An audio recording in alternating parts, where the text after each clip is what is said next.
Israel ने बंधकों को ढूंढने की कवायद और तेज कर दी है पहले के मुकाबले।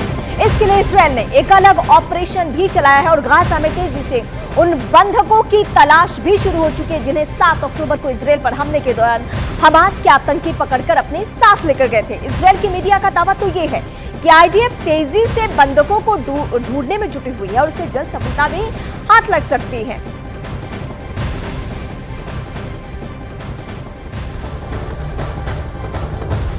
हमास के खिलाफ इसराइल के फाइनल स्टेज पर यह युद्ध पहुंच गया है। इसराइल की सेना गाजा के सेंटर तक पहुंच चुकी है, मोर्चा ले चुकी है। गाजा की सुरंगों में हमास का हेडक्वार्टर तक इसराइली सेना पहुंच चुकी है, लेकिन युद्ध का अब तक कब तक चलेगा ये बताना मुश्किल है। हमास के कब्जे से बंधकों की रिहाई नहीं हो जाती। इसराइल के प्रधानमंत्री नेतन्याहू ने साफ कह दिया है कि बंधकों की रिहाई तक ये जंग जारी रहेगी।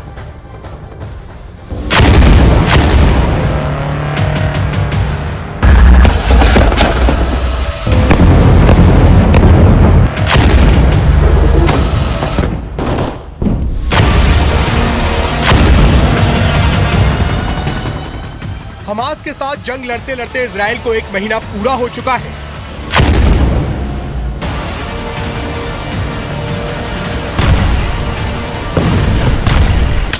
गाजा में हर घंटे हो रही ताबड़तोड़ फायरिंग ने हमास के लड़ाकों के होश उड़ा दिए हैं। हर मिनट इजराइल के रॉकेट हमास के किसी न किसी अड्डे को मिट्टी में मिला रहे हैं।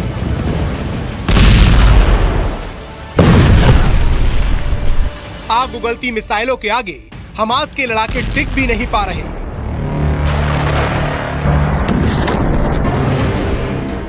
हमास के लड़ाके घरों की आड़ लेते तो हवाई हमले तेज हो जाते।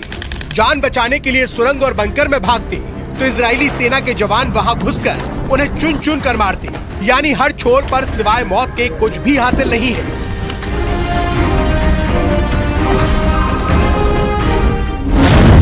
हमास का बारूदी स्टॉक। ये 7 अक्टूबर को हमास के आतंकवादियों के पास से मिले हथियार है, जिसका इस्तेमाल उन्होंने मासूमों के खून से गाजा की जमीन को तर करने के लिए किया था।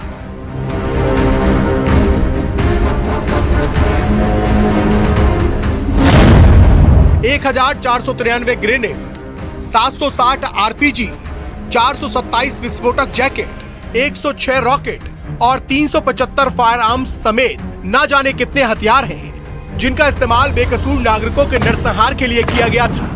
इजराइल और हमास के बीच युद्ध की आग अभी बुझती दिखाई नहीं दे रही। दिन रात चल रहा ग्राउंड ऑपरेशन हमास के लिए सबसे बड़ी चुनौती बन गया है। नेतन्याहू ने हमास के खात्मे की कसम खा ली है और इस कसम को पूरा करने में जुटी है इजराइल की सेना। इजरायली रक्षा मंत्रालय ने दावा किया है कि वो अब गाजा के अंदर घुस चुके हैं और हमास के ठिकानों में ही उनकी कब्रगाह तैयार कर रहे हैं। צעד אחר צעד, מחבלים רבים מחוסלים בקרבות, ואנחנו עושים את מה שנדרש. גדודי החמאס סופגים מכות קשות, ואנחנו מפרקים גדוד אחרי גדוד. אפשר לראות כאן.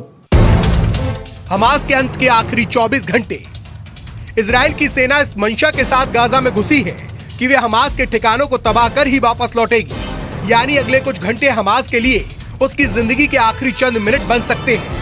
इस मिशन को अंजाम दे रही इजराइल की सेना का गाजा में ग्राउंड ऑपरेशन। इजरायली सेना के मुताबिक गाजा को चारों तरफ से घेर रखा है और यह हमास को खत्म करने के लिए उनके अभियान का केंद्र है।